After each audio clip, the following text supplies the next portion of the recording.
0.73% 승리는 창피한 게 아니고 축복이다. 이런 왕창 이기지 못하고 겨우 0.73% 이겼냐, 창피하지 않느냐, 그렇게들 많이들 얘기를 하시는데 그게 아니고 오히려 축복이다. 그 얘기를 제가 한번 해드릴게요. 제가 지난 4월 9일 선거 개표 때 밤 11시쯤에 이제 잠이 들었습니다. 11시. 개표 초반 이제 사전투표 뚜껑을 여니까 6에서 7%쯤 윤석열 후보가 뒤지는 거를 제가 보기 시작을 했는데, 0.3%쯤까지 이렇게 따라잡을 때가 바로, 제가 잠이 든 11시쯤이 아닌가 생각이 됩니다. 11시 반. 그때 제가 이제 잠이 들었습니다. 이건 이기겠구나 하고 잠이 들었는데, 이재명은 주춤하고 윤석열은 상승세니까 여론조사대로 결과는 7, 8%쯤 너끈하게 이기겠구나 하고 제가 이제 마음 편하게 먹고 이제 잠이 들었는데, 그리고 새벽 4시 반에 잠을 깼습니다. TV를 켜니까 0.7% 승리, 그리고 곧 윤석열 후보의 당선 확정 발표가 이어졌습니다. 내로남불당은 0.73%가 승리냐, 우리가 조금만 더 뛰었더라면 손쉽게 뒤집을 수도 있었는데 윤석열은 대통령으로 인정할 수 없다. 지금이라도 다시 한번 선거를 한다면 얼마든지 이길 수도 있는데 180석 거대 정당이 내까진 놈들 맘대로 놈들 제대로 법 집행하게 놔둘 것 같으냐. 우리가 180석 거대 야당인데, 그러니까 문재인이 법정에 출두한다거나 이재명이 감옥 가는 일은 절대로 생기지 않게 하겠다는 각오로 검찰의 수사권을 없애는 작업을 했습니다. 내로남불당이 0.73% 차이에 골딱지가 나서 선거에서 이긴 대통령을 인정하지 못하겠다고 하는데, 그럼 7%, 10% 차이로 졌다면 선거 결과에 승복을 했겠습니까? 저는 절대 그렇지 않다고 생각합니다. 자기들 1대 교주 죽은 노무현과 2대 교주 문재인 모두 어느 정도는 교세 확장에 성공했지만 더는 뻗어나가기 힘들다는 한계를 고스란히 보여줬는데, 계속해서 3대 교주로 강력하게 기대했던 조국이 교주자리 승계에 실패하고 말에서 떨어져 회복 불능의 치명상을 입은 데다가 2대 교주 문재인 똘마니 김경수마저도 거의 회복이 불가능한 중상을 입었습니다. 이쯤에서 노무현 문재인의 노문교, 저는 노무현 문재인의 그 10년을 이끈 그 종교, 거의 종교에 가까운 노문교라고 부르겠습니다. 노문교를 이끌 마땅한 지도자가 안 보이는 상황에서 비록 2단이기는 하지만 이재명을 앞세워 0.73%까지 따라붙은 것이 앞으로 5년 후에 유일한 희망이라고 판단하고 있는 게 더불어민주당입니다. 일주일 후 앞일도 모르는 게 정치, 특히 한국의 정치인데, 내로남불당은 무려 5년 후에 대통령 설계를 지금부터 딴에는 치열하게 한다고 스스로 생각하고 있습니다. 국민의힘은 여소야대 약세국회에서 어떻게 국민의 기대를 저버리지 않고 경제 문제를 해결하느냐로 골매를 앓고 있는데, 내로남불당은 오로지 6월 1일에 지방선거, 오로지 2년 후 총선거, 오로지 5년 후 대통령 선거를 위해 이재명 감옥 안 보내기에 정신이 풀려 있습니다.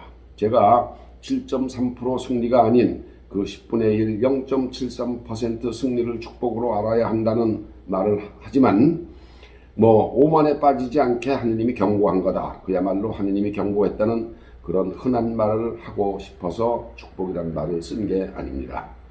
0.73%라는 아슬아슬한 승리가 아니었다면 국민의힘은, 아니 윤석열 당선자는 경제를 살리라는 유권자의 가슴속 깊은 바람을 못 읽어낼 수도 있었다는 바로 그 점입니다. 그렇다고 법치로서 법과 정의를 바로 세우라는 국민의 요청을 무시하라는 이야기는 전혀 아닙니다. 친구를 시장, 울산시장 시키려고 선거에 개입하고 몇천억 원을 몇 놈이 해먹게 하고 뒷구멍으로 받아 챙긴 도둑놈조차 눈 감아주라는 얘기는 절대로 아닙니다. 그 일은 잘 해낼 수 있는 사람을 그 자리에 앉혀 추진하면 됩니다. 공연히 대통령이란 작자가 중불나게 나서서 부처의 명운을 걸라, 조직의 명운을 걸라느니 어쩌느니 할 필요가 없다는 뜻입니다. 국무우연인 장관이 오죽 할 일이 없으면은 여배우 사망 같은 단순 형사사건에 조직의 명운을 겁니까? 경제를 살리려는 유권자의 바람을 국민의힘이 읽어냈다고 말은 했지만 사실은 국민의힘이 아니고 윤석열 당선인과 인수위가 그 포인트를 정확하게 잡아낸 것입니다. 국민의힘은 지금 그럴 의지와 능력이 없는 집단입니다. 우선 당대표부터가 함량 미달이고 자격 미달입니다. 한 번은 겪고 지나가야 할 문제였기는 합니다만 앞으로 이준석류의 사람은, 이순석 같은 종류의 사람은 당대표로 뽑으면 안 된다는 좋은 교훈을 국민의힘은 얻었습니다. 국민의힘은 과연 단점이 많은 정당입니다. 내로남불당 같은 투쟁력, 결집력, 그리고 투쟁을 위한 치열한 내부 토론도 없었습니다. 검수완박 저지 과정에서 102명의 소속 국회의원이 청와대 앞에서 투쟁이라도 했었어야 하는 것 아닙니까? 숫자가 모자라면 국민에게 그런 결기라도 보여줘 가며 지지를 호소해야 했던 것 아닙니까? 내일이면 물러나는 문재인은 마지막까지도 우리가 못했다고 하는데 그래 너희들은 얼마나 잘하는지 두고 보자 라는 말을 쏟아냈습니다. 도저히 대통령이 한 말이라고 믿어지지 않는 수준의 발언입니다.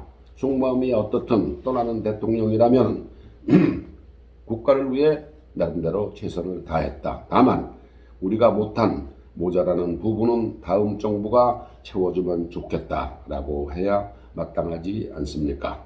마지막 국무회의에서는 대한민국의 새로운 시대를 연 정부로 기억되길 바란다라고 했습니다. 뻔뻔합니다.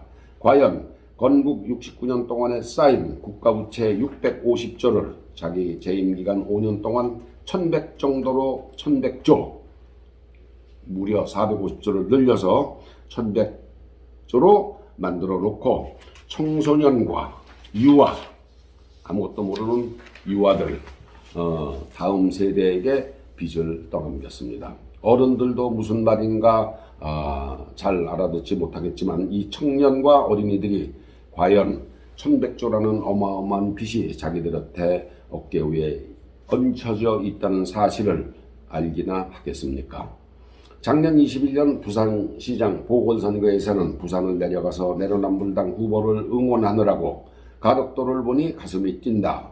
그러면서 17조 원이 드는 공항 건설을 약속했습니다. 바다 깊이가 33m입니다. 그 가덕도에 그 33m 바다 깊이를 메꾸고 그 수면 위로 다시 15m를 흙을 메꿔야 합니다. 합계 50m 높이로 흙을 바닷속에 집어넣어서 45만 평의 인공섬을 만들어야 공항이 완성됩니다. 264m 가덕도에는 해발 264m 산을 허물어서 생긴 2억 5천만 입방미터 흙이 바다로 들어갑니다. 여러분 264m라고 하면 남산이 아마 해발 280m입니다. 그만한 산을 허물어서 그 흙을 몽땅 바다로 집어넣어야 됩니다. 문제는 그렇게 해서 만든 새 공항이 스스로 돈 버는 공항이 못 되고 전국에 널려있는 비행기도 한 대 뜨고 내리지 않는 적자 공항이 될 확률이 높다는 겁니다. 다시는 기억하고 싶지 않은 5년 물러나는 대통령입니다. 잊혀진 대통령이 되고 싶었는데 나를 자꾸 불러낸다 소리 듣지 않기를 간절히 바랍니다. 그렇지만 연설비서관을 데리고 양산박을 내려가는 걸 보니 아무래도 문재인의 향후 행보가 수상합니다. 잊혀진 대통령이 아니고 이벤트가 있을 때마다 연설비서관을 통해서 멘트를 날리는 상황 노릇을 하려고나 하는 건지 벌써 속이 많이 들여다보이는 행적이 심상치 않습니다. 감사합니다.